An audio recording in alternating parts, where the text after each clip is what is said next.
Hai hai, selamat datang kembali di channel Min Donghua. Di video kali ini kita akan melanjutkan cerita Donghua Battle Truck Devon. Ayo langsung aja ke alurnya. Pada saat ini Xiaoyan mencengkeram Ningyo yang terlempar ke belakang. Kemudian dia langsung meninju pinggang Ningyo tanpa bersuara. Namun kekuatan yang mengerikan berkumpul dengan liar di antara tangan Xiaoyan. Jadi tidak dilakukan lagi. Saat tinju Xiaoyan mengenai baju besi Dewa Kekosongan di dada Ningyo. Baju besi Dewa Kekosongan yang dulunya tidak bisa dihancurkan. Meskipun sekarang juga tidak bisa dihancurkan. Tapi setelah satu pukulan mendarat, dampak dari pukulan itu membuat seluruh tubuh Ningyo mengalami kerusakan parah. Dan dia langsung berubah menjadi bentuk busur cengkung yang menyebabkan sejumlah besar darah bercampur dengan organ dalam yang hancur menyembur keluar. Meski begitu, tinju Xiaoyan belum berhenti, tetapi terus memborbadir tubuh Ningyo hingga bunyi retakan terus-menerus terdengar. Tulang dada Ningyo lah yang patah, bahkan tinju Xiaoyan hampir menancap di dadanya, sehingga Ningyo kembali memuntahkan beberapa suap besar darah. Bahkan dia mengeluarkan darah dari ketujuh lubangnya dan matanya penuh dengan darah, seolah-olah darah hendak menyembur keluar. Setelah suara pecah, terdengar suara robekan, kemudian terdengar suara daging terkoyak. Di bawah kekuatan yang sangat dahsyat dari tinju Xiaoyan sehingga sebagian besar punggung Ningyo menonjol keluar dan pakaiannya robek. Kemudian dengan suara yang keras sebuah hati berwarna biru meledak dari belakang punggung Ningyo. Dan tangan Xiaoyan tiba-tiba terulur. Sambil menggenggam jantung biru yang berdetak kencang di telapak tangannya, tiba-tiba sebuah ide yang berani muncul dalam benak Xiaoyan.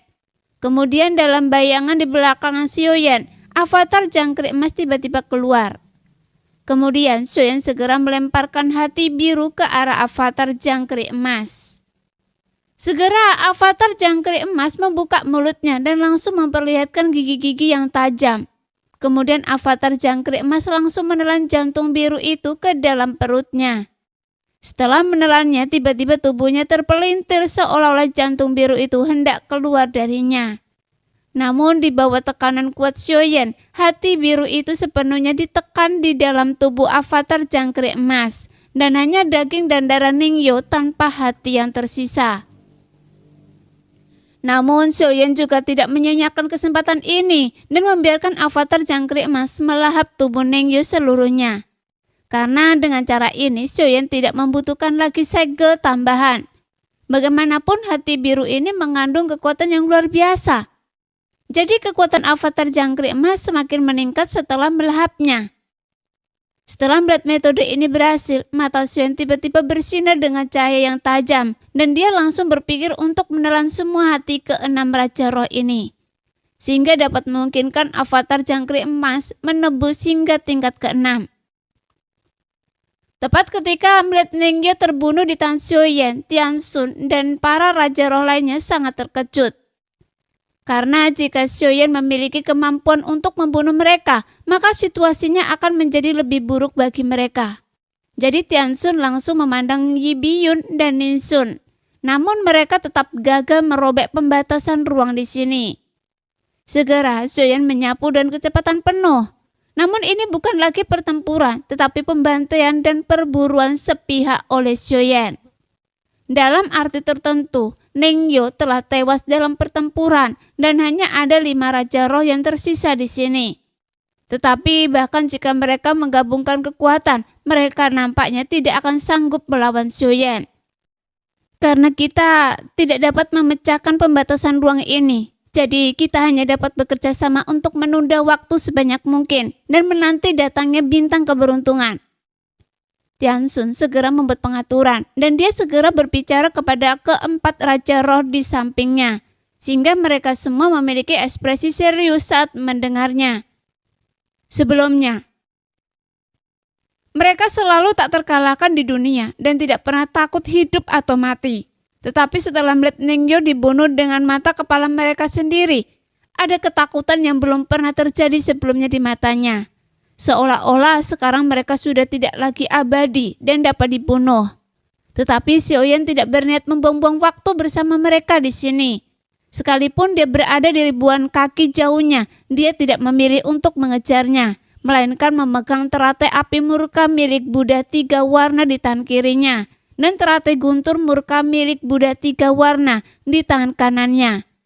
Meski berurusan dengan mereka mungkin tampak berlebihan, tapi para Raja Roh ini bukanlah binatang ruang angkasa yang dapat menimbulkan krisis, karena mereka masih memiliki lebih banyak ide dan strategi. Oleh karena itu, untuk menghindari masalah yang tidak perlu, Xiaoyan harus menyelesaikan masalah ini secara langsung, dan ini jelas merupakan pilihan yang lebih baik. Pada saat ini, aura yang sangat kuat menyebar di sekelilingnya, yang membuat wajah kelima orang itu berubah warna, dari biru menjadi ungu. Bahkan Yi Buyun yang juga sangat cerdas, dia segera membentuk formasi pertahanan untuk para Raja Roh dari Istana Surgawi. Hanya saja fluktuasi energi penghancur dari 2 teratai kembali masih sangat kuat. Dan itu dapat membunuh mereka di sini. Sekhawatir kita tidak dapat bertahan sampai Fuxing tiba di sini. Apakah ini ada kekuatan reinkarnasi yang mulia sekarang? Jika demikian, itu bukan lagi sesuatu yang dapat kita tangani. Sekalipun Fuxing dan yang lainnya datang, peluang kita untuk menang sangatlah tipis. Jadi saya khawatir akan sulit bagi kita berlima untuk melawan dengan kekuatan seperti itu. Jadi akan lebih baik jika Anda semua berusaha sekuat tenaga untuk melihat apakah kita dapat melukainya dengan parah, sehingga ketika Fuxing datang kita masih memiliki secercah harapan. Pada saat ini, Yi Buyun segera membuat analisisnya yang membuat Yansun dan Raja Roh lainnya mengangguk sedikit setelah mendengar ini. Lagi pula dia adalah pemimpin para Raja Roh, jadi dia langsung mengerti bahwa dalam menghadapi situasi saat ini, jika hanya mereka bertahan tidaklah begitu masuk akal, dan mereka hanya bisa bertarung sampai mati. Setelah mereka berlima berkumpul bersama, mereka segera mengangkat telapak tangan dan mengerahkan seluruh kekuatan mereka. Kemudian sebuah tanda formasi misterius muncul di depan mereka, berputar perlahan. Dan kekuatan kelima Raja Roh itu dengan gila-gilaan menyerbu ke arahnya. Sementara segel tangan Xiaoyan terus berganti dari kejauhan, karena mustahil untuk menggabungkan energi dengan atribut yang berbeda bersama-sama. Tetapi hal semacam itu pernah berhasil dilakukan sebelumnya. Oleh karena itu, Xiaoyan tidak asing dengannya, dan dia dengan panik mengaktifkan kekuatan pagoda kekosongan roh untuk memeriksa dan menyeimbangkan 2 jenis energi dari hati api dan jantung guntur untuk menggabungkannya. Jelas, untuk membentuk teratai kembar, Xiaoyan tidak hanya membutuhkan kekuatan pagoda roh kekosongan, tetapi Xiaoyan juga perlu memiliki tubuh yang cukup kuat untuk mendukungnya. Karena keduanya memiliki kekuatan aturan yang berbeda.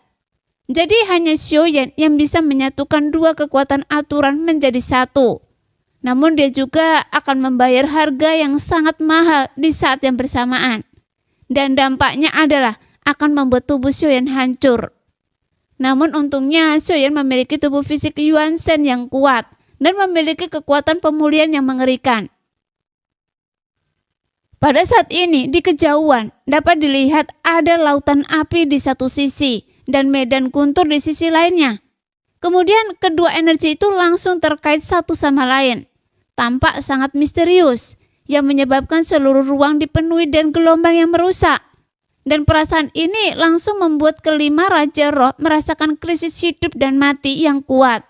Tetapi formasi di depan mereka juga menyebar hingga ratusan kaki. Dan kemudian sebuah retakan muncul di tengah formasi yang berlahan terbuka, memperlihatkan mata hitam, karena teknik pertama Tian Jiva adalah sinar pemusnahan.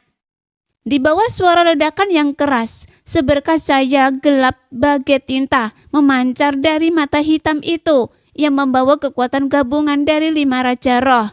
Dan berkas cahaya itu menyambar dengan liar, yang menyebabkan ruang yang dilaluinya runtuh inci demi inci. Karena kekuatannya luar biasa mengerikan. Bagaimanapun mereka hanya bisa menggunakan serangan untuk menembus pertahanan, dan hanya dengan cara inilah mereka dapat bertarung sampai mati. Saat sinar cahaya itu melesat ke arah Xiaoyan dengan kecepatan yang luar biasa cepat, dan ruang di sini tiba-tiba dipenuhi dengan kekuatan yang mampu menghancurkan segalanya, sehingga hampir mengubah tempat ini menjadi kehampaan. Namun sebelum sinar cahaya itu berada 100 kaki jauhnya dari Xiaoyan, sebuah teratai kembar guntur dan api tiba-tiba menyatu. Kemudian teratai kembar itu mulai berputar perlahan, tidak terasa tergesa-gesa atau lambat, dan dia bertabrakan dengan sinar pemusnahan yang tampak penuh kehancuran. Namun tidak terjadi ledakan, dan sinar pemusnahan itu seolah ditelan oleh teratai kembar guntur dan api. Pada saat ini, 10 teratai api abadi api putih absolut muncul di belakang Xiaoyan, dan 36 kelopak teratai api putih terbang keluar dan langsung melesat lurus ke arah 5 Raja Roh. Pada saat yang sama, kelopak bunga teratai api putih meledak di udara yang menyebabkan cahaya putih terus bermekaran, yang membuat pupil mata kelima Raja Roh semuanya membesar. Pada saat ini, lengan yang terangkat itu lemah satu demi satu, tetapi sinar pemusnahan itu tidak menghilang. Akan tetapi, tanpa pasokan kekuatan abadi dari kelima Raja Roh, dan teratai kembar guntur dan api terus mengembang sambil berputar perlahan, hingga ratusan kaki dan segera memenuhi seluruh ruang ini. Sehingga, pada saat kelima Raja Roh pulih dari kendali Baiyan, mereka sudah terlambat untuk mengambil tindakan. Nah, demikianlah video hari ini. Terima kasih sudah menonton video Min sampai selesai. Sampai jumpa lagi di video selanjutnya.